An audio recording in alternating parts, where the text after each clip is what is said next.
You are not going to believe this, but an HOA president planted drugs in my car and called the entire neighborhood to watch me get arrested, and for a few minutes everyone believed her. They thought I was finished.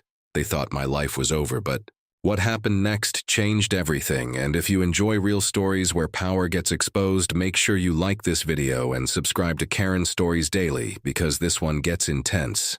Fast, my name is Michael Grant, and to everyone in Oak Ridge Estates, I was just a quiet, middle-aged neighbor. I waved politely, I followed the rules, I paid every fine without argument, and I never caused trouble. And that is exactly why Karen Whitfield chose me. She thought I was weak. She thought I would never push back, and for a long time she was right.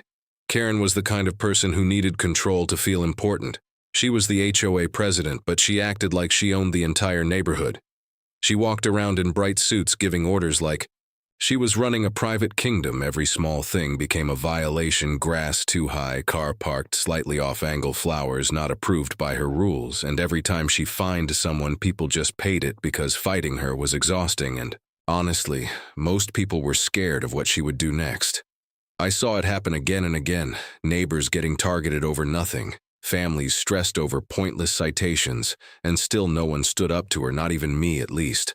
Not at first, because I had my reasons. My life outside this neighborhood was not something I talked about. I kept things simple because my wife Emily wanted peace after years of dealing with my career. She deserved that calm, safe environment, and I promised her she would have it, so I stayed quiet. I let Karen think she had control, but over time her behavior changed. It became more aggressive, more personal. Like she was testing how far she could go with me first. It was small things, then it became constant attention. She watched my house. She waited for mistakes. She even started showing up when I was not home, asking Emily questions that made her uncomfortable. And that was when I knew this was no longer about HOA rules. This was about power and control, and Karen was not going to stop on her own. Still, I chose patience because people like her always go too far eventually, and when they do, they expose themselves completely. I just did not expect it to happen the way it did that morning. Started like any other. I had just returned from a long trip. I was tired, my mind still focused on work, and all I wanted was a quiet day at home. But the moment I turned onto my street, I knew something was wrong. Karen was standing at the end of my driveway, waiting, and she was not alone. Rick and Tommy were with her. Those two were her so-called security. They wore fake uniforms, acted tough, and followed her orders without question. And around them, neighbors were already gathering, standing on sidewalks, holding phones. Like they were waiting for something to happen, and that is when it hit me. This was planned, this was not random, this was a show, and I was the target. I stepped out of my car calmly, and before I could even speak, Karen started yelling loud enough for everyone to hear. She accused me of being a criminal. She pointed at my car like she had already proven something, and then without warning, Rick grabbed me and pulled me out hard. I hit the ground, my shoulders scraping against the pavement, my jacket tearing, and for a second everything went quiet. Then the whispers started, people recording, reacting, judging. Emily ran out of the house, screaming for them to stop, but Karen only smiled wider, like this was exactly what she wanted. She reached into my car and pulled out a small plastic bag filled with white powder, holding it up like a trophy, and telling everyone that she had caught me red-handed, that I had been hiding drugs in my car. The crowd reacted instantly. Some gasped, some stepped back, others leaned in closer, recording every second, and just like that, the story was written in their minds. I was guilty because Karen said so, and she sounded confident enough to make it believable, but I did not react. I stayed calm because in that moment I understood everything. This was not just an accusation. This was a setup. She had planned this, she had planted that bag, and she had gathered an audience to make it look real. And as she kept talking, building her story, making herself look like the hero protecting the neighborhood, I realized something important. She was not just crossing a line, she was destroying it completely. And she had no idea what that meant for her. I looked up at her while still on the ground and said, "Quietly, Karen, you just made the biggest mistake of your life." She laughed when I said it, like I was trying to sound important, like I was bluffing, but there was a brief moment where her expression changed just slightly because something about my calmness did not match the situation. I was not scared, I was not angry, I was not begging, and that confused her, but she ignored it and pushed forward, ordering Rick and Tommy to restrain me even more, acting like they had real authority, like they could detain me in front of everyone, and no one stopped them because fear had trained this neighborhood to stay silent and follow along even when something felt wrong.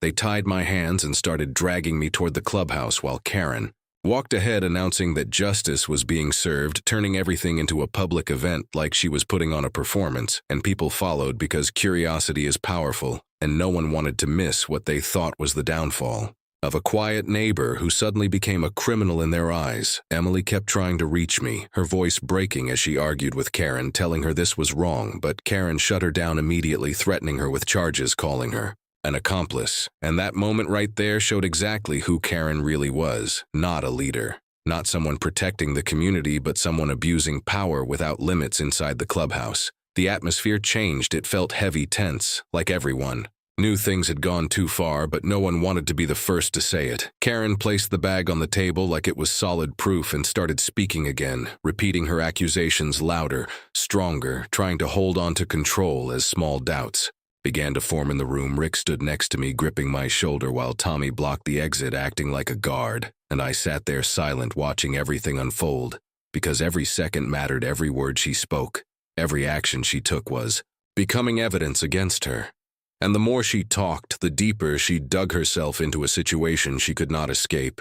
And even though the crowd still watched, unsure of what to believe, the truth was already shifting beneath the surface, and Karen could feel it, which is why she kept pushing harder, trying to convince everyone and herself that she was still in charge, not realizing that her control was already slipping away, and what she started that morning was about to turn into something far bigger than she ever imagined.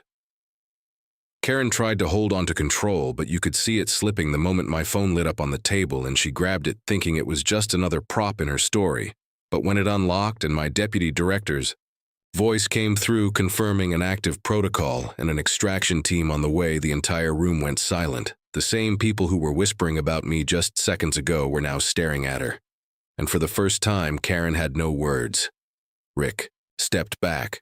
Tommy looked at the door like he was already planning to run, and within moments the sound of vehicles outside changed everything.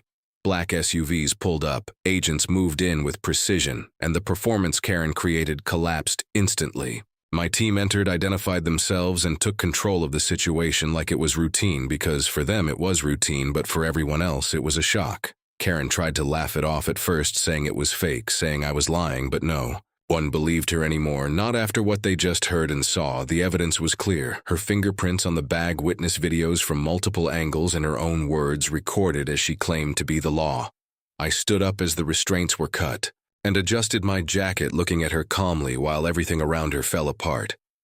Rick and Tommy gave in, immediately admitting they were hired and had no authority, and Karen still tried to deny it, but her voice was weak, her confidence gone. And within minutes, she was in cuffs facing real charges. Not fake power, not HOA threats, but actual law enforcement.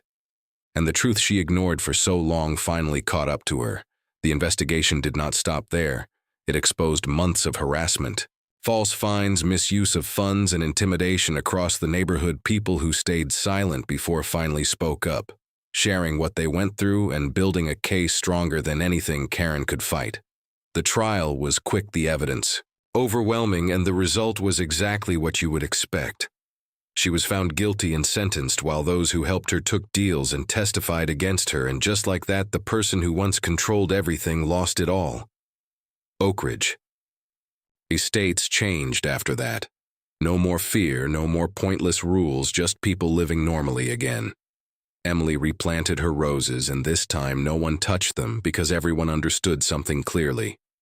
Now power without accountability never lasts, and the truth always comes out. If this story made you think about someone like Karen in your own life, drop it in the comments and share this with someone who needs to see it, and keep watching Karen's Stories daily for more real stories where the truth wins and power gets exposed.